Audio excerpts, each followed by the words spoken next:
पुनः भक्तिपूर्वक स्वागतम पलुकुतुन्नाम। माननीय केंद्रीय रक्षा मंत्री श्री राजनाथ सिंह जी का सम्मानजनक स्वागत है, जिन्होंने हमारा निमंत्रण स्वीकार किया और यहाँ आए। माननीय महोदय, आपको भक्ति टीवी कोटि दीपोत्सव मंच द्वारा भक्तिपूर्वक स्वागत है। माननीय केंद्रीय रक्षा मंत्री श्री राजनाथ सिंह जी महान शाही राजनीतिज्ञ, देश की राजनीति में अजात शत्रु है। 5 दशकों से अधिक समय से भाजपा के साथ है। कठिन समय में भी पार्टी के रहकर जननेता बन गए। रक्षा के क्षेत्र में क्रांतिकारी परिवर्तन लाए। आरएसएस से रक्षा मंत्री तक आपका प्रस्थान प्रेरणादायक है। इतना व्यस्त अनुसूची के बावजूद भक्ति टीवी कोटि दीपोत्सव के लिए आना आनंददायक है। आपको भक्ति टीवी कोटि दीपोत्सव मंच के माध्यम से भक्तिपूर्वक स्वागत है। कमल दళానికి కథన కుతూహలం నేర్పిన యోధులు వాజ్పేయి అద్వానీల వారసత్వాన్ని పుణికిపుచ్చుకుని శ్రీమాన్ నరేంద్ర మోడీకి బాసటగా నిలిచిన స్నేహశీలి, రక్షణ రంగాన్ని ప్రపంచంలో మేటిగా నిలిపిన చైతన్యశీలి, భారతదేశ సర్వసైన్యానికి అమాత్యులు కేంద్ర రక్షణ శాఖ మంత్రి గౌరవనీయులు శ్రీ రాజ్నాథ్ సింగ్ గారు ఈనాటి కోటి దీపోత్సవానికి ముఖ్య అతిథిగా విచ్చేశారు. 5 దశాబ్దాలకు పైగా బీజేపీతో ఆత్మీయ అనుబంధం, అంతేకాదు ఆర్ఎస్ఎస్ కార్యకర్తగా, గతంలో యూపీ ముఖ్యమంత్రిగా, ప్రస్తుతం రక్షణ శాఖ మంత్రి వరకు ఆయన ప్రస్థానం ఎంతో స్ఫూర్తిదాయకం. బిజీ షెడ్యూల్ ఉన్నప్పటికీ మా ఆహ్వానాన్ని మన్నించి ఈనాటి కోటి దీపోత్సవానికి ముఖ్య అతిథిగా విచ్చేసినందుకు ఒక్కసారి కరతాళ ధ్వనుల ద్వారా మన ఆనందాన్ని తెలియజేస్తూ వారికి సాదర స్వాగతం పలుకుదాం. ఈనాటి కార్యక్రమానికి విచ్చేశారు కేంద్ర గనుల శాఖ మంత్రి గౌరవనీయులు శ్రీ జి కిషన్ రెడ్డి గారు. వారికి కూడా కోటి దీపోత్సవానికి ఆత్మీయ హితవరిగా ప్రతి సంవత్సరం ఇక్కడికి విచ్చేస్తూ సహకారాన్ని అందిస్తూ ఉన్నారు. వారికి కూడా కరతాళ ధ్వనుల ద్వారా మనందరం కూడా సాదర స్వాగతం పలుకుదాం. हम माननीय केंद्रीय रक्षा मंत्री श्री राजनाथ सिंह जी से अनुरोध करते हैं कि वे आज के कोटि दीपोत्सव के बारे में एक आध्यात्मिक संदेश दें।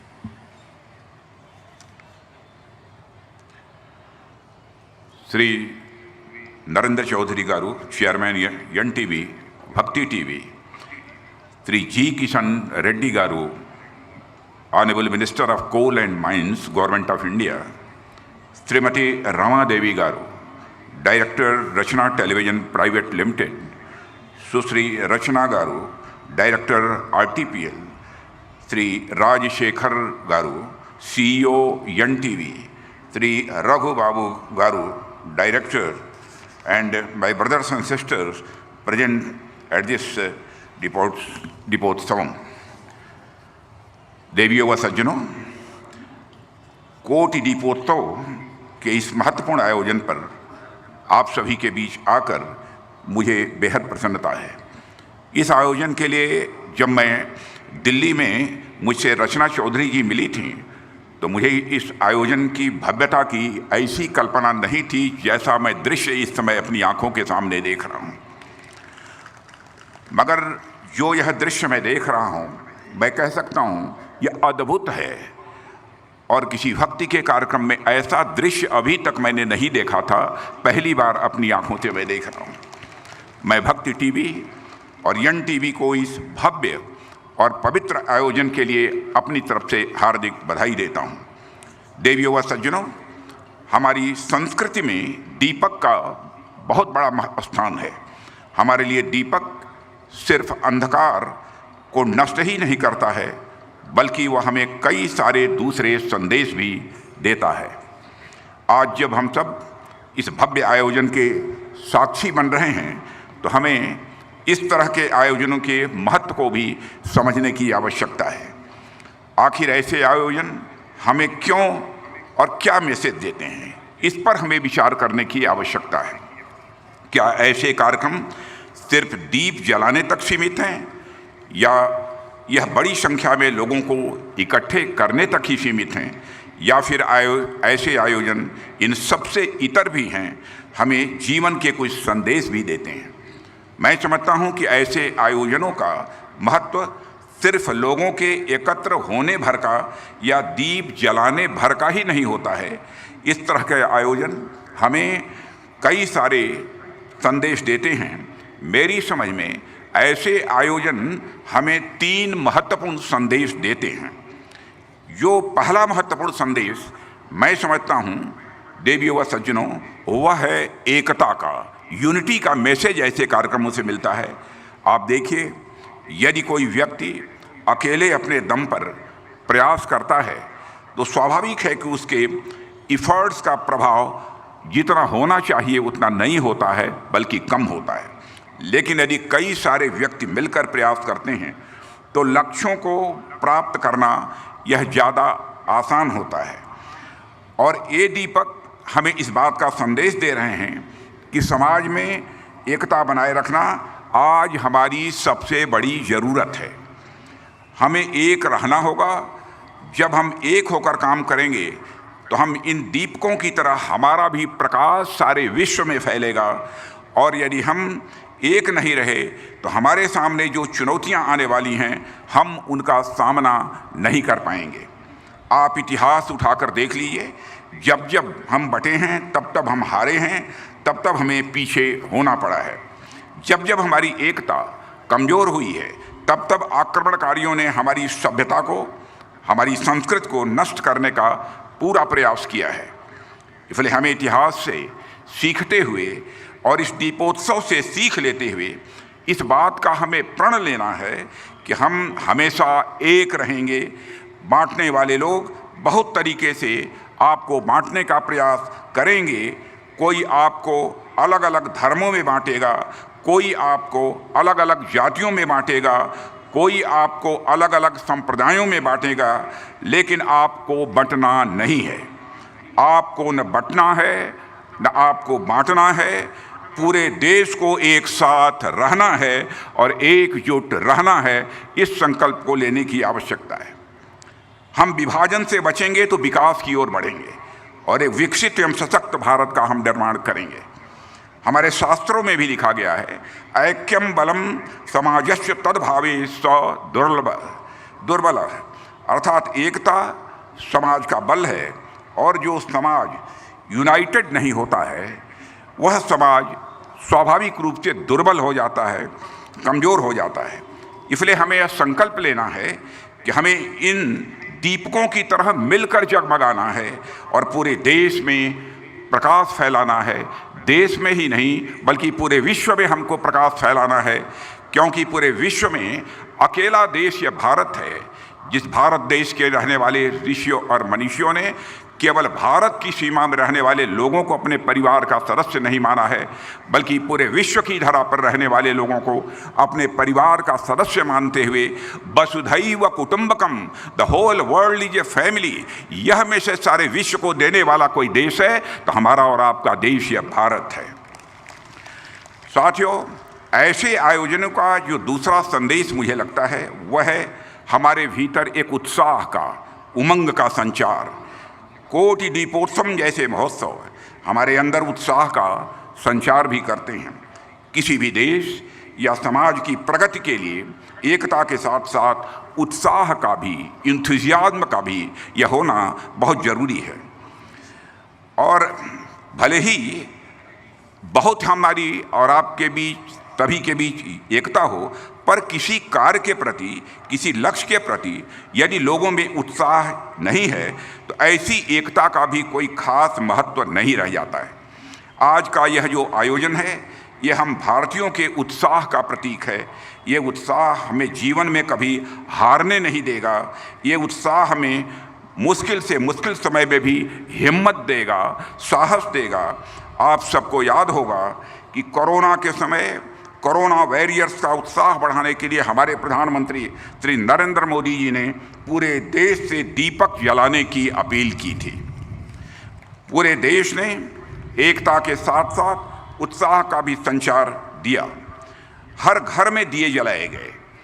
इससे कोरोना वॉरियर्स को हिम्मत मिली, जिसका परिणाम यह हुआ कि उस मुश्किल घड़ी में भी भारत किसी भी सूरत में कमज़ोर नहीं पड़ा। इसलिए मुझे ऐसा लगता है कि देशवासियों में एकता के साथ साथ उत्साह का संचार करने के लिए कोटि दीपोत्सवम जैसे आयोजन बहुत ही प्रभावी सिद्ध होते हैं। मेरा ऐसा मानना है, इसलिए मैं श्री नरेंद्र चौधरी गारू और उनकी पूरी यन टीवी और भक्ति टीवी को इस विशेष कार्यक्रम के लिए अपनी तरफ से हार्दिक बधाई देता हूँ। देवियों सज्जनों, पूरे देश ने एकता के साथ साथ उत्साह का भी परिचय दिया है। हर घर में दिए जलाए गए, इससे कोरोना वायरस को हिम्मत मिली, जिसका परिणाम यह हुआ उस मुश्किल घड़ी में भी भारत कमज़ोर नहीं पड़ा। इसलिए मुझे ऐसा लगता है कि देशवासियों में एकता के साथ साथ उत्साह का संचार करने के लिए कोटि दीपोत्सवम जैसे आयोजन बहुत ही प्रभावी सिद्ध हुए हैं। इनके माध्यम से पूरा देश एक नई ऊर्जा के साथ, एक नए जज्बे के साथ अपने सपनों को पूरा करने के लिए या आगे बढ़ेगा, ऐसा मेरा पक्का विश्वास है। साथियों, ऐसे आयोजनों का जो तीसरा महत्व मैं समझता हूँ वह है विजडम, यानी विवेकशीलता का। इस प्रकार के महोत्सव हमें विवेक को प्रदान करते हैं।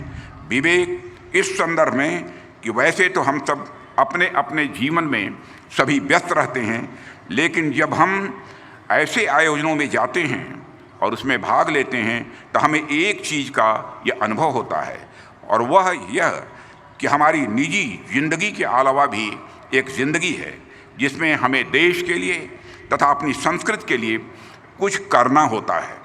ऐसे आयोजन हमें सामूहिकता का महत्व बताते हैं। ऐसे आयोजन हमें इस बात का विवेक देते हैं और प्रेरणा देते हैं कि हमें अपने और अपने परिवार के साथ साथ अपने देश और अपने समाज के लिए हमें कुछ करना है। नेशन फर्स्ट का यह भाव ऐसे आयोजनों से मजबूत होता है, ऐसा मेरा मानना है। देवियों व सज्जनों, कई बार आपने देखा होगा किसी समाज में एकता बहुत रहती है, उसमें उत्साह भी बहुत रहता है, लेकिन विजडम की कमी के कारण वह समाज उस दिशा में नहीं जा पाता है जिस दिशा में उसे जाना चाहिए। विजडम के अभाव में एकता और उत्साह होने के बावजूद अनेक लोग, अनेक समाज और साम्राज्य अपनी इस परिणत तक नहीं पहुंच पाए जहां वह पहुंच सकते थे।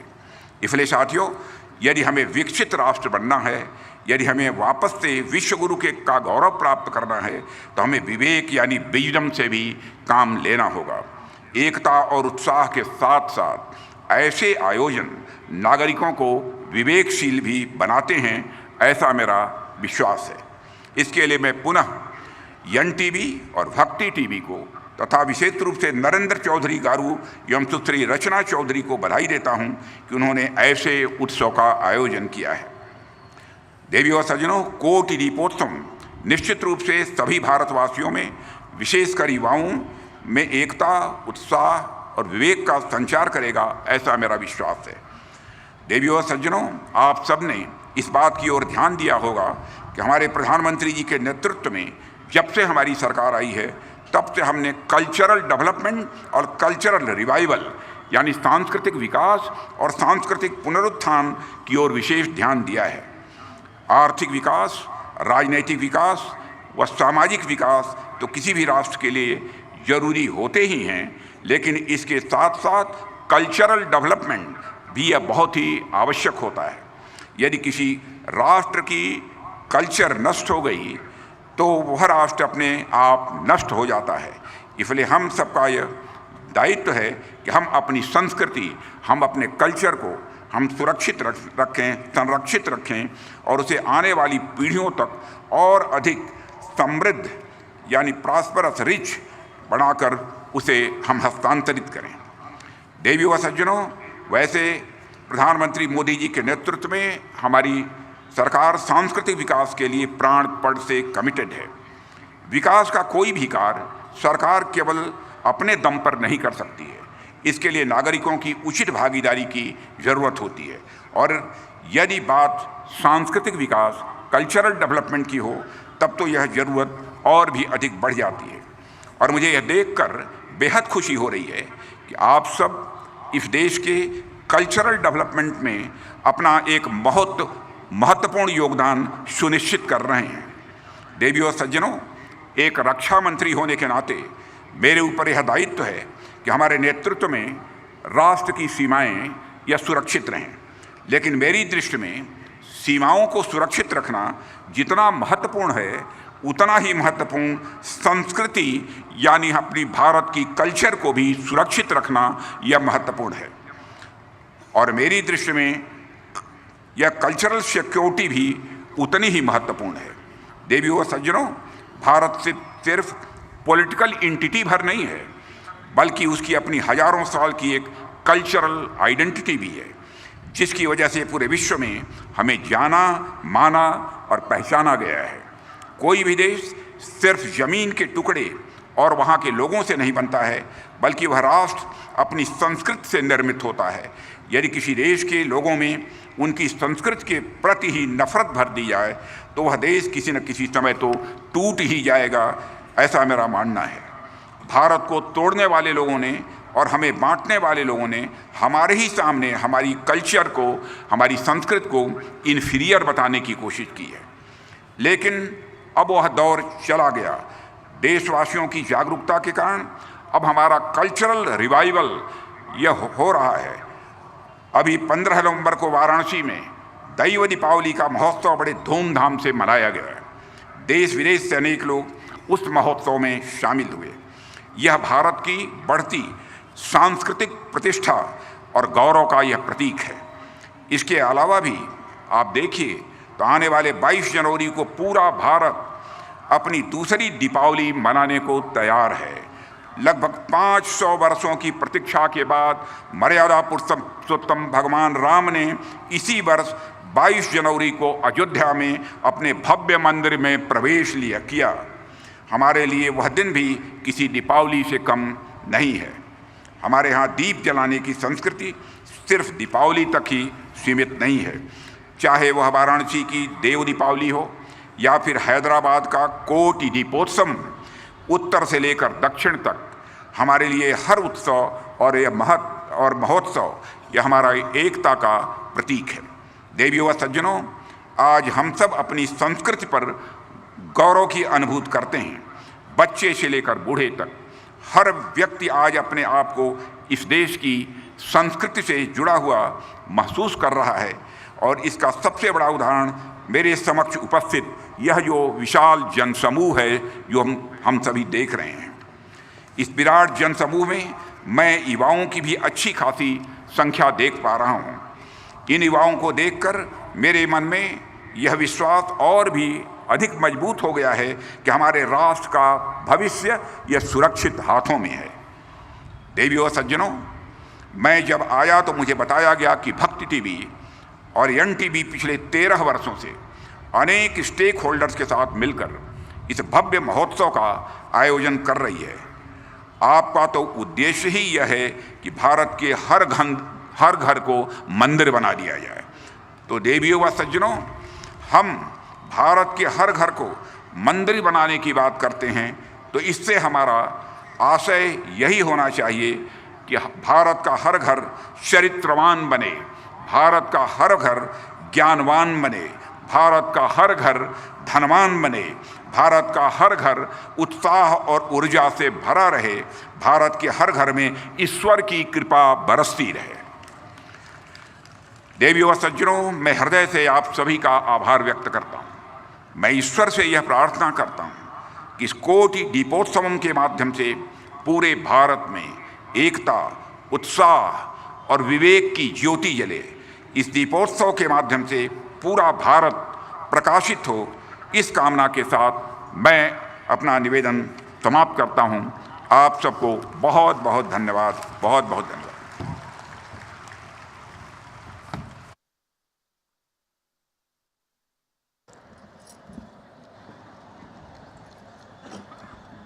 माननीय केंद्रीय रक्षा मंत्री जी, we know the time is so important of yours, but giving your valuable time on this event is unconditional.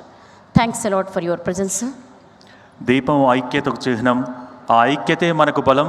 మనలో ఆ ఐక్యత కొనసాగాలని ఆశిస్తూ, అలాగే ఈ కోటి దీపోత్సవ ప్రభ మాటల కందని విధంగా ఉంది. ఇటువంటి దీపోత్సవాల ద్వారా ప్రతి ఇల్లు ఒక దేవాలయం కావాలి, జ్ఞాన సంపదకు క్షేత్రం కావాలని ఆశిస్తూ ఒక మంచి సందేశాన్ని మనందరికీ అందించినటువంటి కేంద్ర రక్షణ శాఖ మాత్యులు గౌరవనీయులు శ్రీ రాజ్నాథ్ సింగ్ గారికి కరతాళ ధ్వనుల మధ్య ధన్యవాదాలు తెలియజేసుకుందాం. కార్యక్రమం ముఖ్య